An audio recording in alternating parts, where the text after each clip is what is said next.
ప్రభునందు అత్యంత ప్రియమైనటువంటి దేవుని బిడ్డారా, ఇప్పుడు మన ప్రభువును లోకరక్షకుడైన యేసుక్రీస్తు అతి శుభమైన నామమును బట్టి చేరి ఉన్న మీకు అందరికీ కూడా పేరు పేరున హృదయపూర్వక వందనాలు తెలియపరుస్తూ ఉన్నాను. దేవుని యొక్క మహాకృపను బట్టి మరొకసారి ప్రభు యొక్క సన్నిధి అనుభవాన్ని పొందుకునే కృపను దేవుడు మనందరికి ఇచ్చిన దాన్ని బట్టి మనం ఎంతగానో ప్రభువుని స్తుతించవలసినటువంటి వారమై ఉన్నాం.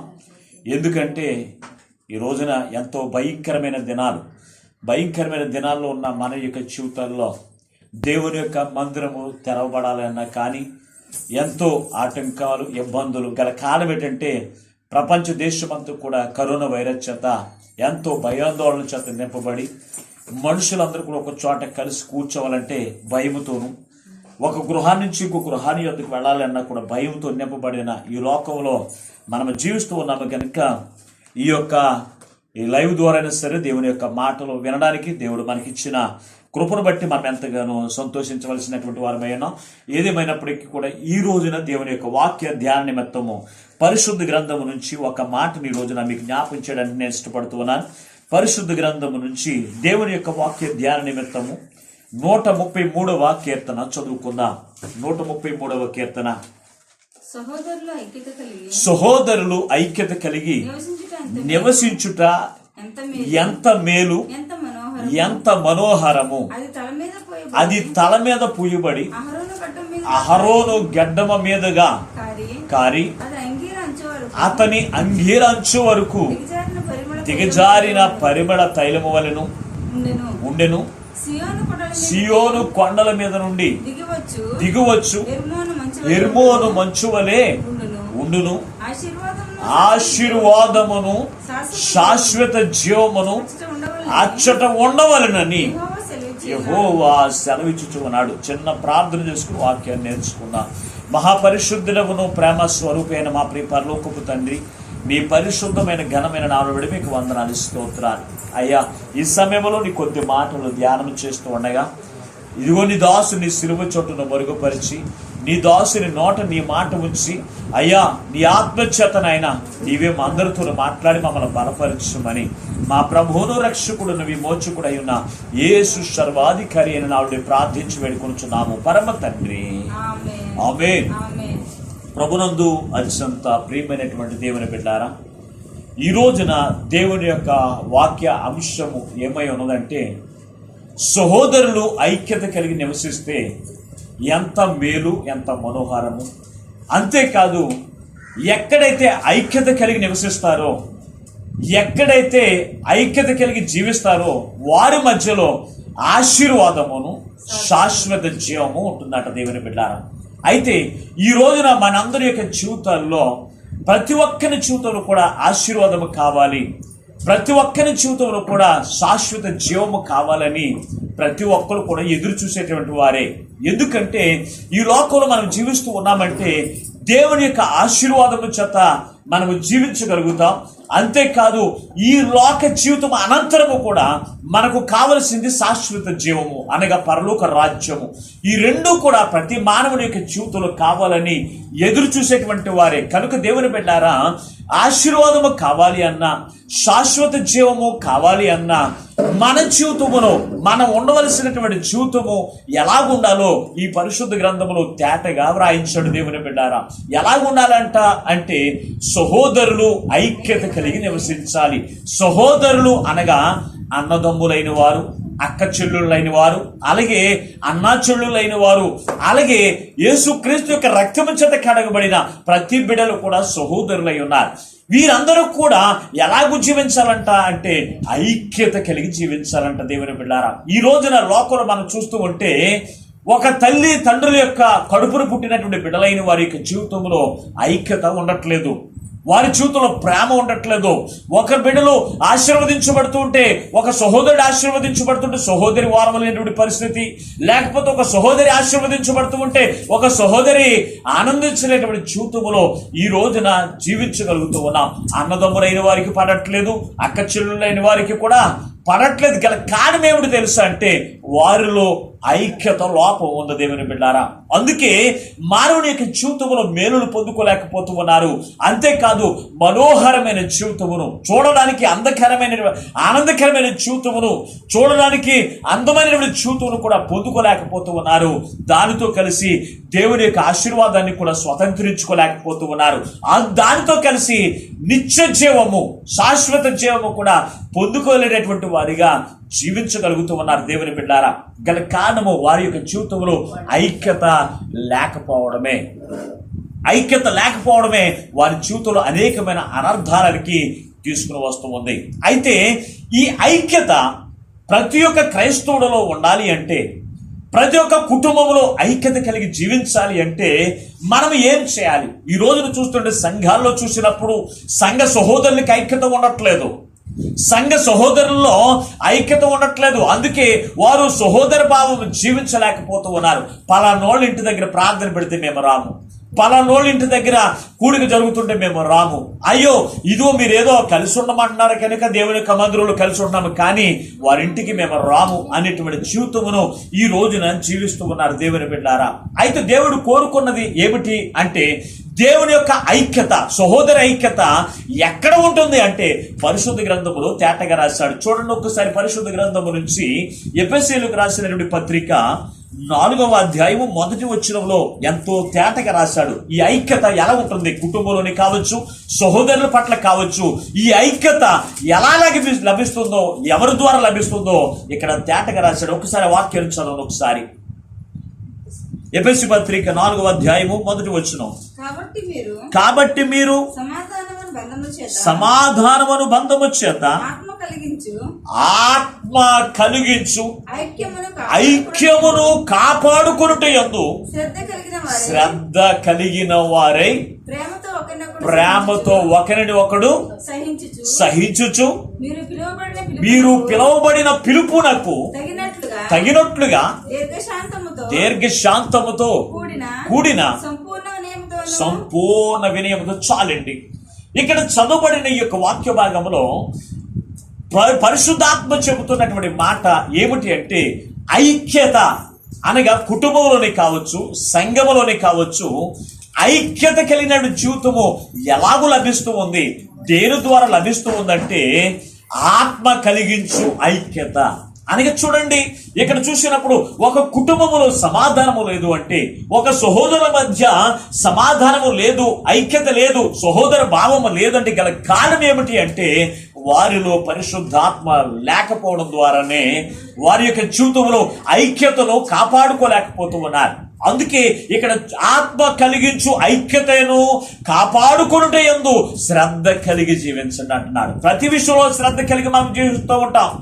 ఆరోగ్య విషయంలో శ్రద్ధ కలిగి ఉంటాం, అలాగే బిడ్డల పట్ల శ్రద్ధ కలిగి ఉంటాం, కుటుంబాల పట్ల శ్రద్ధ కలిగి ఉంటాం. కానీ సహోదరుల ఐక్యత విషయంలో మాత్రము మనం ఏం చేయలేకపోతున్నామంటే ఈ శ్రద్ధ లేనటువంటి వారిగా ఉంటాం. ఆత్మ కలిగించు ఐక్యత అని రాశాడు. అనగా యేసు క్రీస్తు యొక్క రక్తము చేత కడగబడిన వారు పరిశుద్ధాత్మను పొందుకున్నటువంటి వారే. ఈ పరిశుద్ధాత్మ పొందుకున్న వారు ఏమి కాపాడుకోవాలి అంటే ఐక్యతను కాపాడుకోవలసినటువంటి వారే ఉన్నారు ప్రభునందు దేవుని బిడ్డలారా. అయితే యేసు క్రీస్తు యొక్క రక్తము చేత కడగబడిన వారు ఒక కుటుంబమై ఉన్నారు. వారు ఎవరంటే క్రీస్తు యొక్క కుటుంబము, క్రీస్తు యొక్క వధువు సంఘము, వీరందరూ కూడా ఒక కుటుంబం. ఒక శరీరమును గూర్చి రాస్తున్నటువంటి మాటను చూసినప్పుడు శరీరములో అన్ని అవయవములు కూడా ఒకే శరీరములో ఇమిడి ఉంటేనే దాని వల్ల ఉపయోగం ఉంటుంది, దాని వల్ల దేవుడి యొక్క ఉద్దేశం కూడా నెరవేర్చబడుతూ ఉంది. అలాగే సంఘమే కావచ్చు, లేకపోతే కుటుంబంలో అన్నదమ్ములే కావచ్చు, కుటుంబంలో ఉన్నటువంటి అక్క చెల్లుళ్ళే కావచ్చు, ఎవరైనప్పటికీ కూడా వారు ఐక్య భావము కలిగి ఉంటేనే వారి పట్ల దేవుడి యొక్క ఉద్దేశం నెరవేర్చబడుతుంది. వారి జీవితంలో మేలులు పొందుకుంటారు, వారి జీవితంలో శాశ్వత జీవము కూడా పొందుకుంటారు. అలాగే ఎవరు జీవించారండి దేవుని యొక్క మందిరము, దేవుని యొక్క పరిశుద్ధ గ్రంథములు అని మనం తేటగా ఆలోచన చేస్తే పరిశుద్ధ గ్రంథంలో అబ్రహాము మనందరికీ కూడా తెలిసినటువంటి వాడే. అబ్రహాము గురించినప్పుడు ఎందుకు అబ్రహాము ఈ లోకంలో అబ్రహాము ఆశీర్వదించబడ్డాడు, అలాగే శాశ్వత జీవము అనగా దేవుని యొక్క కుడిపార్శ్వమున కూర్చున్నటువంటి వాడిగా అబ్రహాము కనపడుతూ ఉన్నాడు. ఇతడు ఆశీర్వాదమును పొందుకున్నాడు, శాశ్వత జీవం పొందుకోవడానికి గల కారణం ఏమిటి, అతడు చేసినటువంటి విధానం ఏమిటి అని మనం ఆలోచన చేస్తే పరిశుద్ధ గ్రంథములో ఆదికాండము 13వ అధ్యాయము 8వ వచనాన్ని చదువుదాం ఒకసారి. కాబట్టి అబ్రహాము మనము బంధువులము గనుక మాకును మీకును నా పశువుల కాపరులకును మీ పశువుల కాపరులకును కలహం ఉండకూడదు. ఏమంటే మాట్లాడుతున్నాడండి? అబ్రహాము అతడు ఆశీర్వదించబడ్డానికి గల కారణము, దేవుని యొక్క ఆశీర్వాదం పొందుకోవడానికి గల కారణము, శాశ్వత జీవం పొందుకోవడానికి గల కారణం ఏమిటి అంటే ఆలోచన చేస్తే అతడు ఐక్యత కోరుకునేవాడు. ఎంత మాత్రం గొడవలు పడడానికి కానీ, ఎంత మాత్రం కూడా విడిపోవడానికి కానీ ఇష్టపడేటువంటి వాడు కాదండి. అందుకే అబ్రహాము ఈ భూమి మీద ఉన్న వారందరికంటే గొప్ప ధనికుడిగా దేవుని యొక్క ఆశీర్వాదము చేత నింపబడ్డాడు. రెండవది, అతడు పరలోక రాజ్యంలో కూర్చున్నట్లుగా చనిపోయినటువంటి లాజరు అతని యొక్క రొమ్మున ఆనుకున్నట్లుగా మనము చదవగలుగుతూ ఉన్నాం. గల కారణం ఏమిటి అంటే అబ్రహాము ఐక్యతను కాపాడుకున్నాడు. దేవుని బిడ్డారా, దేవుని యొక్క వాక్యం చేత, దేవుని యొక్క వాక్యం చేత పిలువబడిన అబ్రహాము దేవుడు చెప్పినట్లుగా అతడు ఆశీర్వదించబడాలి అంటే, అతడు శాశ్వత జీవం పొందుకోవాలంటే ఐక్యత ప్రాముఖ్యత కలిగి ఉన్నదని చెప్పి అతడు ఐక్యతను కోరుకున్నాడు. అందుకే లోతుతో మాట్లాడుతూ ఉన్నాడు. తన సహోదరుడైనటువంటి తన కొడుకు అతడు ఎంతో అలా అభివృద్ధి చెందారు, విస్తరించిపోయారు. గల కారణము పశువులు విస్తారమైపోయినాయి, వారికి ఉన్నటువంటి పాడి పంట విస్తారమైపోయినాయి, పనివారు ఎక్కువైపోయారు. అంత గొప్ప ఆశీర్వాదం పొందుకోవడానికి గల కారణం ఏంటంటే వారు ఐక్యత కలిగి ఉన్నప్పుడు మాత్రమే ఆ కుటుంబము, వారి యొక్క జీవితము దీవించబడింది, ఆశీర్వదించబడింది. అయితే అబ్రహాము నుంచి విడిపోయినటువంటి లోతు అతను ఆశీర్వదించబడ్డాడంటే ఆశీర్వదించబడలేదు. అంటే అతడు ఐక్యతలో నుంచి తొలగిపోయిన తర్వాత, సహోదర ఐక్యత భావంలో నుంచి తొలగిపోయిన తర్వాత అతడు దీవించబడలేదు. దేవుని బిడ్డారా, కానీ అబ్రహాము మాత్రము ఎంత మాత్రము కూడా ఐక్యతను పోగొట్టుకోవడానికి ఇష్టపడేవాడు కాదు. ఎందుకంటే అబ్రహాములో కపటమైన ఆలోచన లేదు, అబ్రహాము యొక్క జీవితంలో కపటమైన ఉద్దేశములు లేవు. అతని యొక్క ఐక్యత ఎలా ఉందో తెలుసా అంటే అందరూ కలిసి ఉంటే ఐక్యత కాదు. ఈ ఐక్యత ఏ సహోదరులు అందరూ కలిసి ఉంటుంది, అది సంపూర్ణమైన ఐక్యత కాదు. ఐక్యతలో రకాలు ఉన్నాయి, 2 రకాల ఐక్యతలు ఉన్నాయి. దేవుని బిడ్డారా, సహోదరుల ఐక్యతలో 2 రకాల ఐక్యతలు ఉన్నాయి.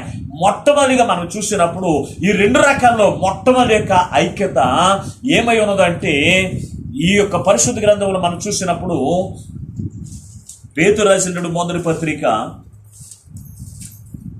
1వ అధ్యాయం 23వ వచనాన్ని ఒకసారి చదవండి. ఒకసారి పేతురు రాసిన మొదటి పత్రిక, మీరు క్షయబీజము నుండి కాక శాశ్వతమగు జీవము గల దేవుని యొక్క వాక్యము మూలముగా అక్షయ బీజము నుండి పుట్టిన వారు గనుక నిష్కపటమైన సహోదర ప్రేమ కలుగునట్లు మీరు సత్యమునకు విధేయునట్లు. చాలండి. ఇక్కడ చూసినప్పుడు ఏ ప్రేమ కలిగి ఉండాలి? మీరు క్షయవై బీజము నుంచి పుట్టిన వారు కాదు. మనం ఎవరు? అక్షయ బీజము అనగా ప్రభుని యేసు క్రీస్తు యొక్క రక్తము చేత కడగబడిన మనము ఎటువంటి సహోదర ప్రేమ కలిగి ఉండాలంట? ఏమని రాశాడు అక్కడ? నిష్కపటమైన సహోదర ప్రేమ కలిగి ఉండాలి. నిష్కపటమైనది, కపటమైనటువంటిది ప్రేమ లేదా? ఈ రోజున పైకి మాట్లాడేది ఒకటి, లోపల ఉన్నటువంటి ప్రేమ వేరు. పైకి కనపడేది ప్రేమతో మాట్లాడతారు, లోపలంతా కూడా కుళ్ళుతోను కుతంత్రములతోను నింపబడినటువంటి ప్రేమ. ఇది సహోదర ప్రేమ కాదు. ఈ ప్రేమ దేవుడు కోరుకోవట్లేదు. దేవుని బిడ్డారా, యేసుక్రీస్తు యొక్క రక్తము చేత కడగబడిన వారు, యేసుక్రీస్తు యొక్క రక్తము చేత విమోచించబడిన వారు నిష్కపటమైన సహోదర ప్రేమ కలిగి జీవించండి. అప్పుడు మీరు ఆశీర్వదించబడతారు. మేమందరం కలిసి ఉన్నాం కదండి, మేము దీవించబడట్లేదు. ఈ రోజున నీ సహోదరుడు నీ యొద్ద నుండి పక్కకి వెళ్ళి నీ దగ్గర ఉన్నంతసేపు ఎంతో ప్రేమతో మాట్లాడతావు. నీ సహోదరుడు అటు వెళ్ళిన తర్వాత ఏమని మాట్లాడతావు తెలుసా? నీ పొరుగు వారితోనూ అసలు వాడు నమ్మొద్దు, వాడు సరైనోడు కాదు, వాడి బుద్ధులు నాకు బాగా తెలుసు. అంటే ఇది ఎటువంటి ప్రేమ? సహోదర ప్రేమ అంటే ఇది నిష్కపటమైన ప్రేమ కాదు, సహోదర ప్రేమ కాదు. ఏం ప్రేమ ఇది? కపటమైన ప్రేమ కలిగినటువంటి వారు దేవుని బిడ్డలారా. ఈ రోజున దేవుని యొక్క మందిరములో ఒకే శరీరములో ఉన్న రొట్టెను అనగా ఆయన శరీరమును రక్తమును భుజిస్తూ ఉన్నాం మనం. ఏ శరీరం అదే అంటే అక్షయ శరీరమును మనం భుజిస్తున్న మనము ఏ ప్రేమ కలిగి ఉండాలి అంటే నిష్కపటమైన ప్రేమ కలిగి ఉండాలి. నిష్కపటమైన సహోదర ప్రేమ నీలో లేకపోతే నీ జీవితం అంతా కూడా నాశనం అయిపోతుంది. ప్రభువునందు దేవుని బిడ్డారా, ఇందాక చూసాం, కపటము లేనటువంటి ప్రేమ కలిగిన వాడు అబ్రహాము గనుక అతడు ఏం చూశాడంటే ఆశీర్వాదమును చూశాడు, అలాగే అతడు శాశ్వత జీవమును కూడా చూడగలిగాడు. అయితే కపటమైన ప్రేమ కలిగిన వారు ఏమి చూశారు అంటే పరిశుద్ధ గ్రంథములో కపటమైన ప్రేమ కలిగిన వారు కూడా పరిశుద్ధ గ్రంథములో లేకపోలేదండి. మనం చూసినప్పుడు దావీదు యొక్క కుమారుడు అమ్నోను, అలాగే తన సహోదరి తామారు మనకి కనపడుతూ ఉన్న. చూడండి ఒకసారి సమూయేలు 2వ గ్రంథము 13వ అధ్యాయము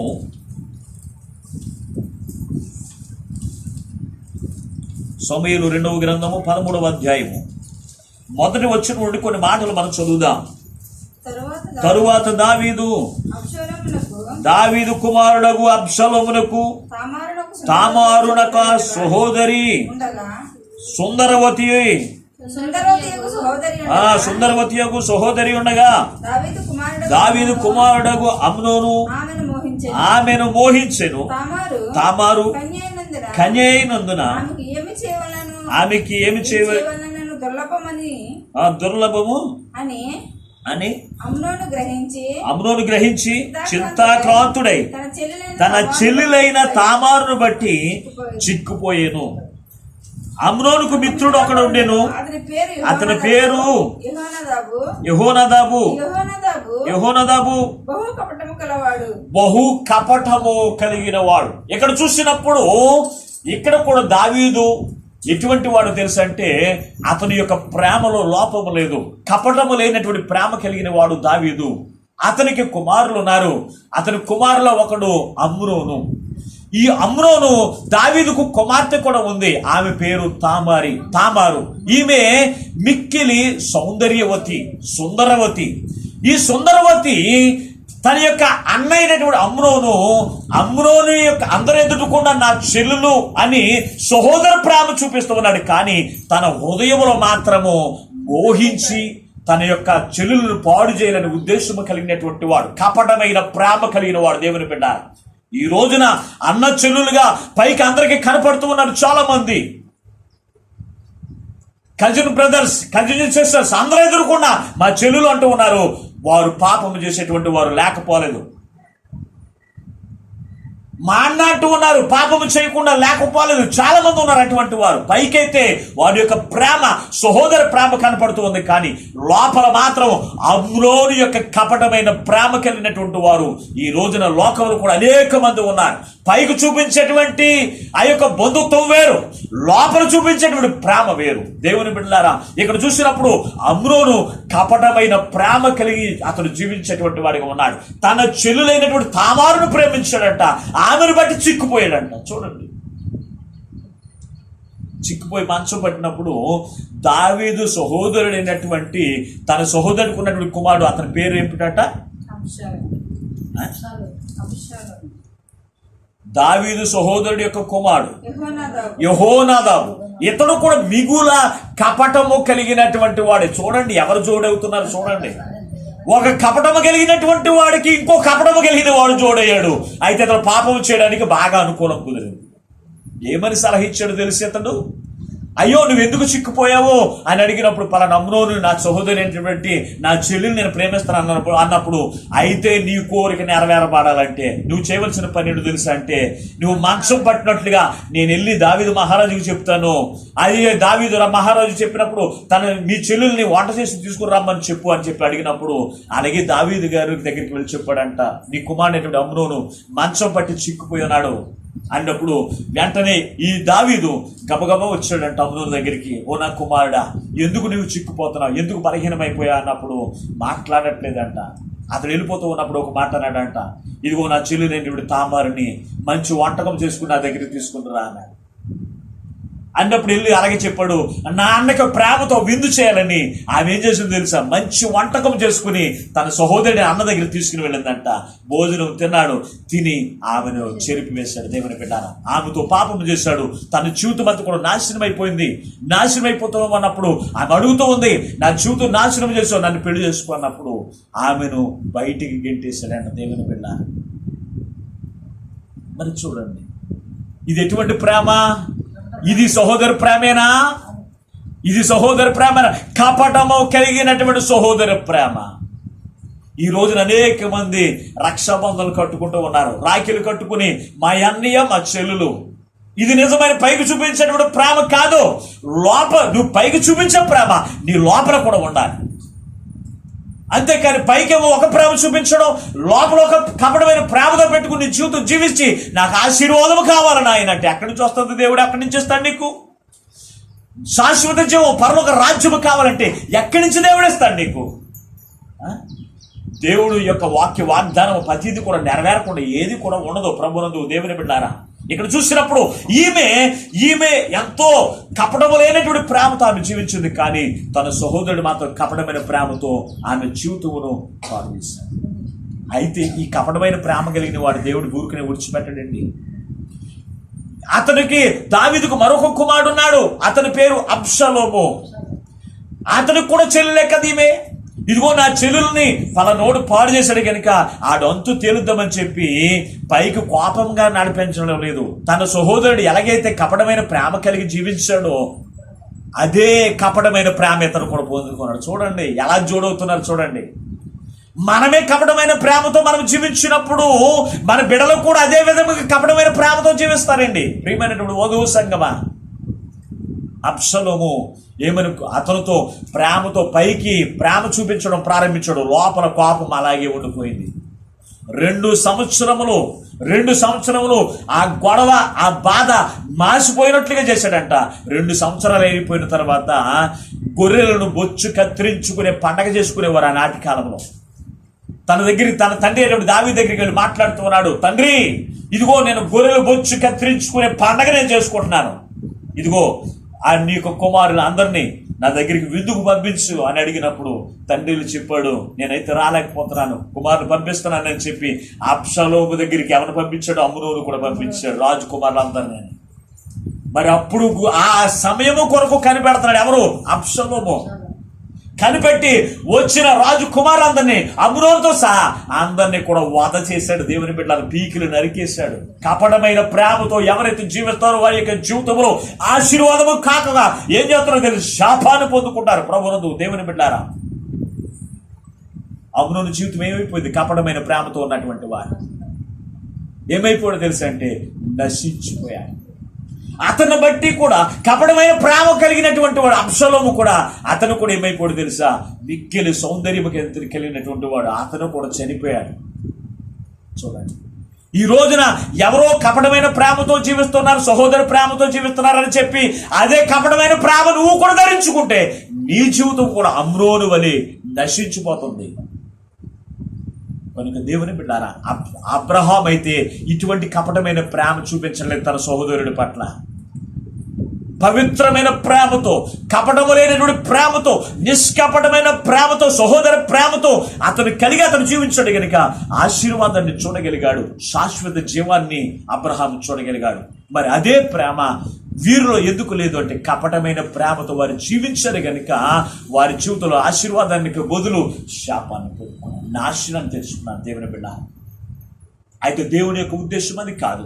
సహోదరుల ఐక్యత కలిగి నివసించుట ఎంత మేలు, ఎంత మనోహరము అని దేవుడు మాట్లాడుతూ ఉంటే మనం ఎందుకు ఐక్యత కలిగి జీవించలేకపోతూ ఉన్నాం? ఐక్యత కలిగి మనం జీవించలేకపోతూ ఉన్నాం. జ్ఞాని అనేటువంటి సొలొమోను భక్తుడే మాట్లాడు తెలుసా, ఒక్కరిగా ఉంటే కంటే 2 కలిసి ఉంటేనే వారు ఆశీర్వదించబడతారు. చదవండి ఒకసారి ప్రసంగి గ్రంథము 4వ అధ్యాయము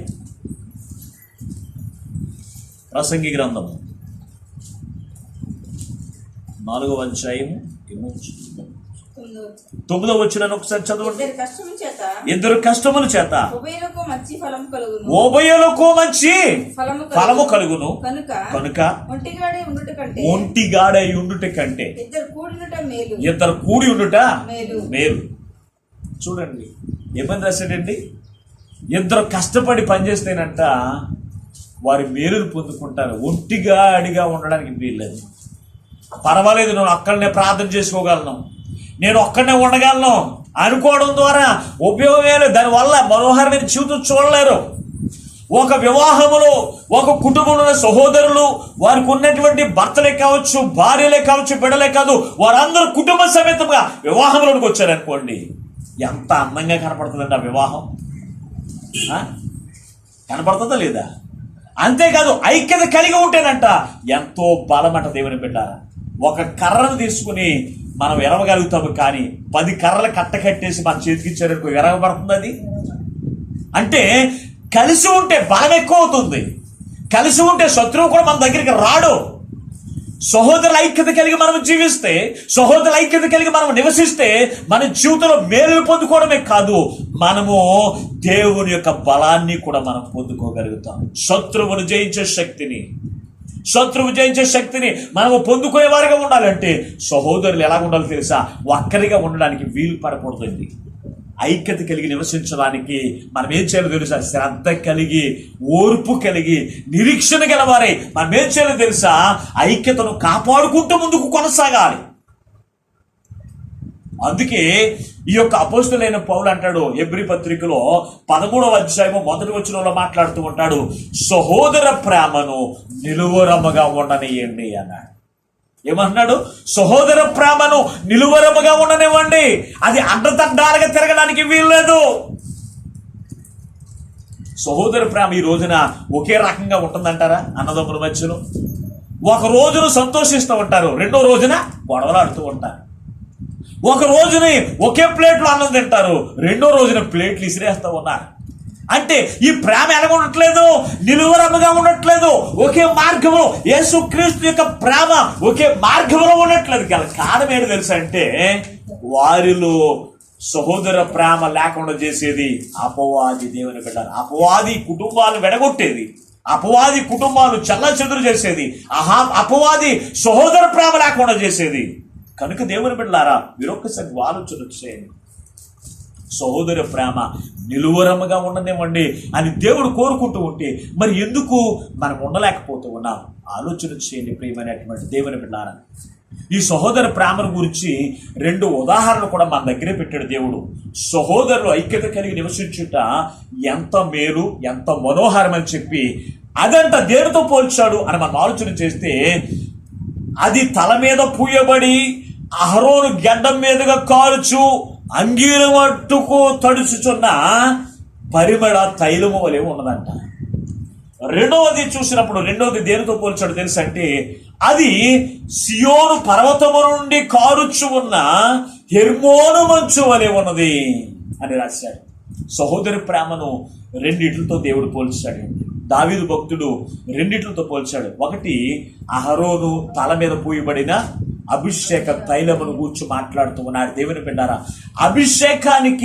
అభిషేకము అహరోన్ని మోషే ద్వారా ఎందుకు అభిషేకించాడు అంటే, ఈ అహరోను దేవునికి ప్రతిష్ఠితుడిగా జీవించాలని, దేవుని కొరకు మాత్రమే బ్రతికేవాడిగా ఉంచేది ఏమిటంటే ఈ అభిషేక తైలము. దేవుని బిడ్డారా, ఈ అభిషేక తైలము ఒక్క నూనెతో సిద్ధపరచబడలేదు. ఇది 5 రకముల యొక్క తైలముతో సిద్ధపరచబడింది. నిర్గమకాండము 30వ అధ్యాయము 30వ అధ్యాయము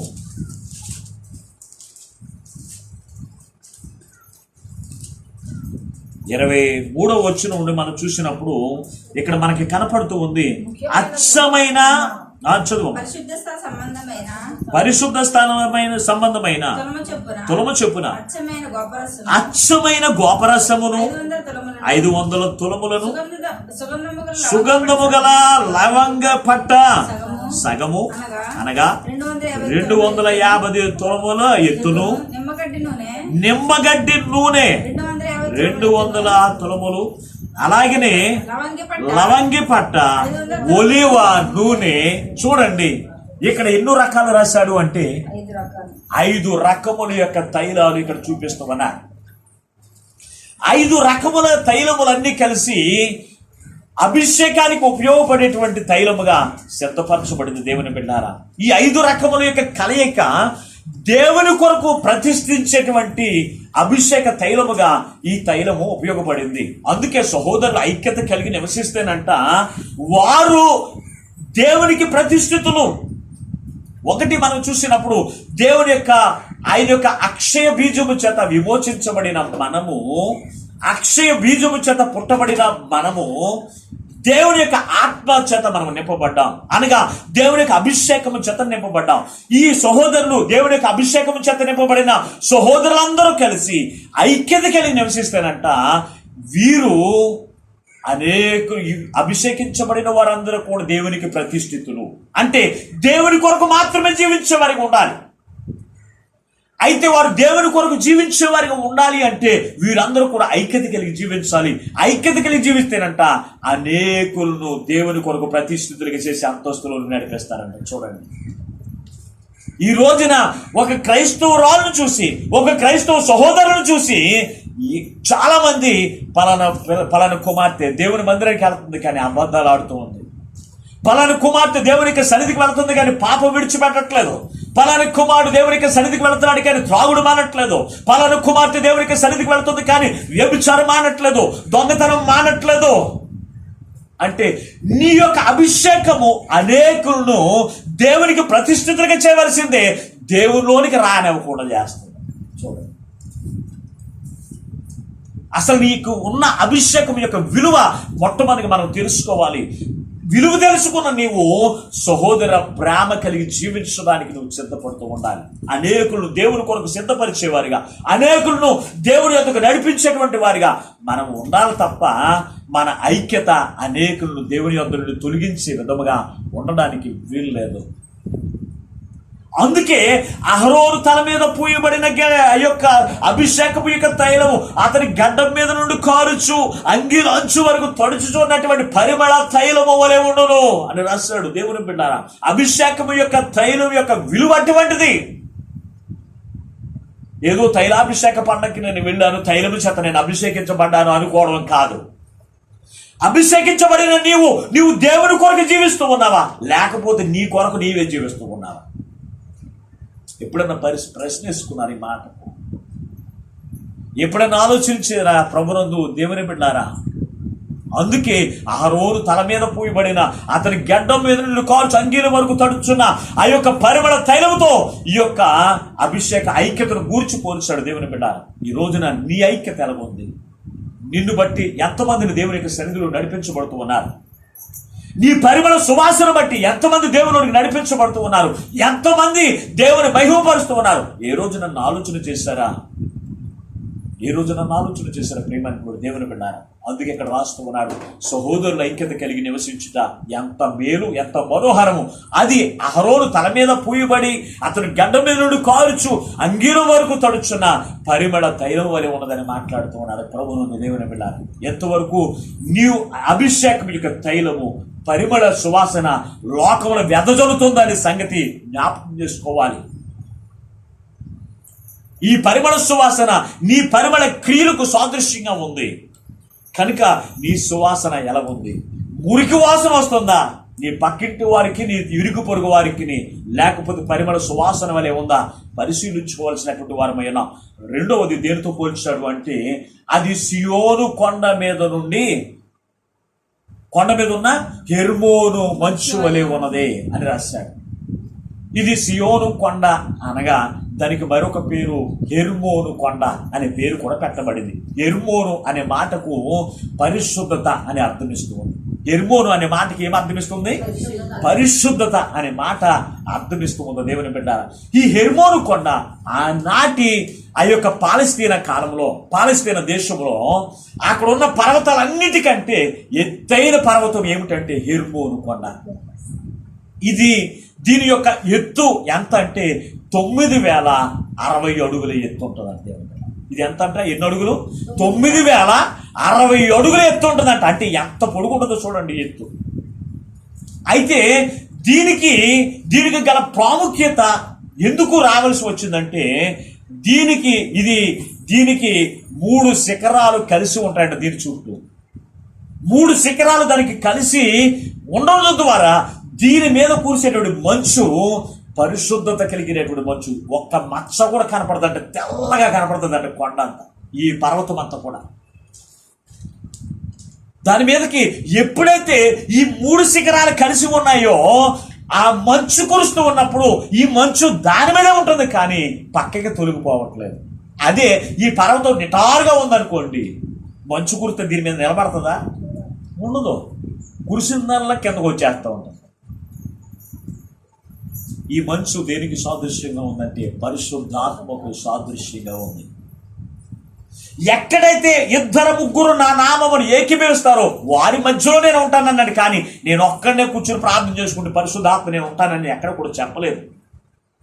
అందుకే 2-3 ఎక్కడైతే ఏకీభవించారో వారి దగ్గర నేను ఉంటానని దేవుడు సెలవిచ్చాడు. ఎక్కడైతే ఐక్యత ఉంటుందో, ఎక్కడైతే సహోదర భావం ఉంటుందో, సహోదర ప్రేమ, ఎక్కడైతే కపటము లేనటువంటి సహోదర ప్రేమ ఎక్కడైతే కలిగి ఉంటుందో, అక్కడ పరిశుద్ధాత్మ కూడా వారి మీద నివసిస్తుంది. చూడండి, పరిశుద్ధాత్మ అందరి మీదకి రాదండి. సహోదర ప్రేమ కలిగినటువంటి, ఐక్యత కలిగిన జీవించే మనసు ఎవరికైతే ఉంటుందో వారికి మాత్రమే పరిశుద్ధాత్మ అభిషేకం వారి మీద ఉంటుంది. వారిని ఏం చేస్తుంది తెలుసా? ఐక్యత వారిని కాపాడుకుంటూ ముందుకు తీసుకుని వెళుతుంది. అది దేవుని యొక్క ఉద్దేశం కూడా నెరవేర్చబడుతుంది. ప్రియమైనటువంటి దేవుని బిడ్డ, చూడండి, అక్కడ ఏముంటుందంట? అచ్చట ఏముంటుంది?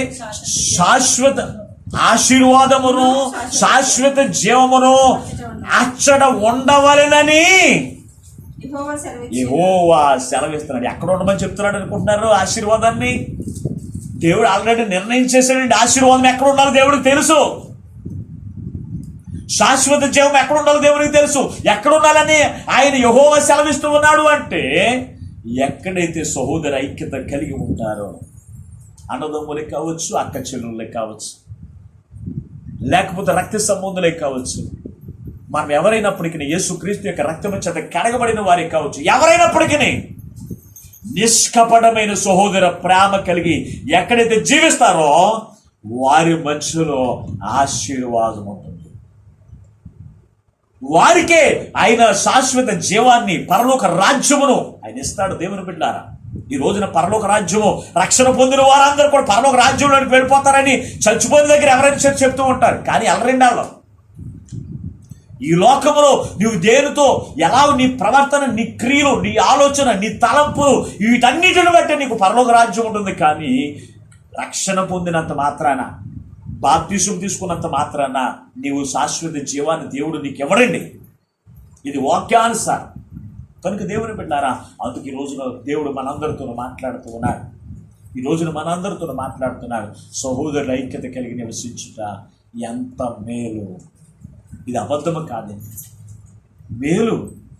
మన జీవితంలో మేలులు పొందుకోవాలని చూస్తూ ఉంటాం, ఆశీర్వాదాన్ని పొందుకోవాలని మనం చూస్తూ ఉంటాం. మరి సహోదర విషయంలోనూ ఏం చేస్తున్నాం? ఐక్యత ఉండట్లేదు. ఐక్యత ఉండాలన్న కొంతమంది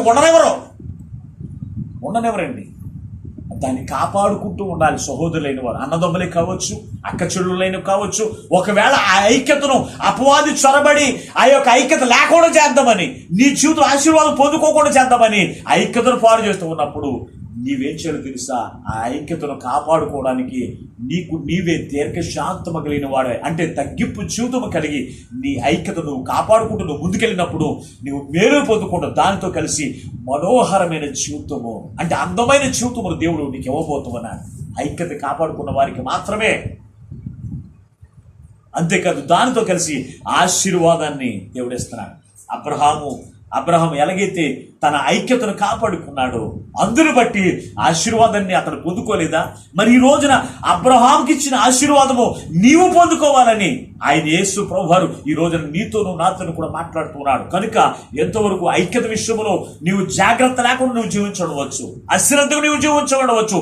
ఇది మొదలుకొని సహోదర ఐక్యత భావము నీలోనికి తెచ్చుకుని ఐక్యతను కాపాడుకుంటూ నువ్వు ముందుకు కొనసాగు.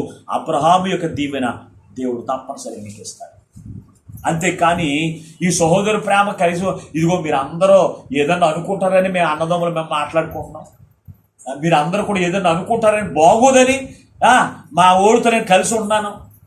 ఇది నిష్కపటమైన సహోదర ప్రేమ. అది మనలోనికి రానివ్వద్దు. ఆ ప్రేమ మన జీవితానికి ఆశీర్వాదము రాకపోయినా పర్వాలేదు, కానీ మన జీవితాన్ని నాశనం చేస్తాం దేవుని బిడ్డ. కనుక అటువంటి నిష్కపటమైనటువంటి ప్రేమ నువ్వు కలిగి ఉండాలి. సహోదర ప్రేమ నువ్వు కలిగి ఉండడానికి నీవే సిద్ధపరచుకోవాలి దేవుని బిడ్డ. కనుక ఎంతవరకు నీ జీవితంలో సహోదర ప్రేమ నీలో లేకపోతే, సహోదరుల ఐక్యత కలిగి నివసించడం ఎంతవరకు మీ జీవితంలో ఇష్టం లేకపోవచ్చు, లేకపోతే కష్టమై ఉండవచ్చు. ఏది ఏమైనప్పటికీ కూడా ఇది మొదలుకొని సహోదర భావము కలిగి సహోదర ప్రేమ కలిగి జీవిద్దాం. దాన్ని బట్టి దేవుని యొక్క మేలులు మనం పొందుకుంటాం, దేవుని యొక్క ఆశీర్వాదాన్ని మనం చూడగలుగుతాం. అది మనోహరమైన జీవితాన్ని మనకి ఇష్టం ఉంది అబ్రహాంకి ఇచ్చినట్లే. అంతేకాని కపటమైన ప్రేమ సహోదర ప్రేమ నీలో ఉంటే గనక ఆనాడు అమ్నోను యొక్క జీవితం ఎలాగైతే నాశనం చేస్తుందో, ఆ యొక్క కపటమైన ప్రేమ అలాగే అబ్షలోము యొక్క కుటుంబాన్ని ఎలాగైతే నాశనం చేస్తుందో అటువంటి నాశనాన్ని తీసుకుని వెళ్తుంది. దేవుని బిడ్డ, నీవు నశించుకోవడం దేవునికి ఇష్టం లేదు. అందుకే ఈ రోజున నీ ప్రేమ ఎలా ఉందో ఒక్కసారి నువ్వు ఆలోచించు. సహోదర ప్రేమ పట్ల నువ్వు శ్రద్ధ కలిగి ఉంటున్నావా లేదా?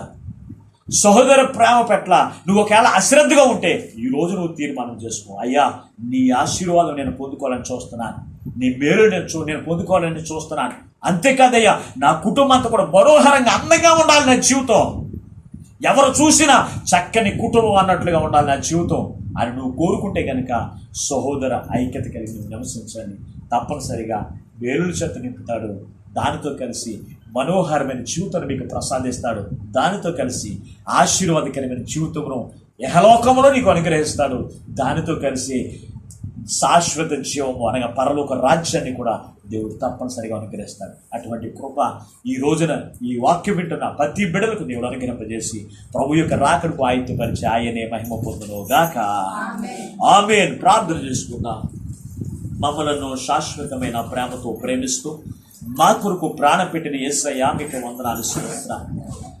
అయ్యా ఇంతవరకు నీవే మా మధ్యలో దిగువచ్చు వేసి సహోదరులు ఐక్యత కలిగి నివసిస్తే వారి జీవితంలో ఆశీర్వాదాన్ని, మేలును, మనోహరమైన జీవితమును, శాశ్వత జీవమును పొందుకుంటారని ప్రభువా నీ వాక్యము ద్వారా మాతో మాట్లాడి బలపరిచిన దేవా మీకు వందనాలు స్తోత్రాలు.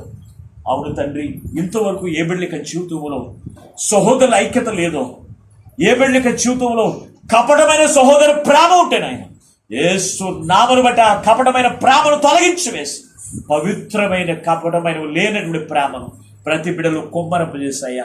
ఆనాడు అబ్రహాము ఎలాగైతే కపటము లేనటువంటి ప్రేమతో, నిష్కపటమైన సహోదర ప్రేమతో అతడు ఐక్యతను కాపాడుకుంటూ ముందుకు కొనసాగినప్పుడు ఎలాగైతే ఆశీర్వదించబడ్డాడు, శాశ్వత జీవాన్ని పొందుకోగలిగాడు, అటువంటి జీవితమును ఈ వాక్యం వింటున్న ప్రతి బిడ్డలకు మీరు కలిగించండి. ఒకవేళ అమ్నోను వలె కపటమైన ప్రేమ కలిగి ఉంటే, అలాగే అబ్షలోము వలె కపటమైన ప్రేమ కలిగి ఉంటే ఆ కపటమైన ప్రేమను తొలగించి వేస్తాను ఆయన.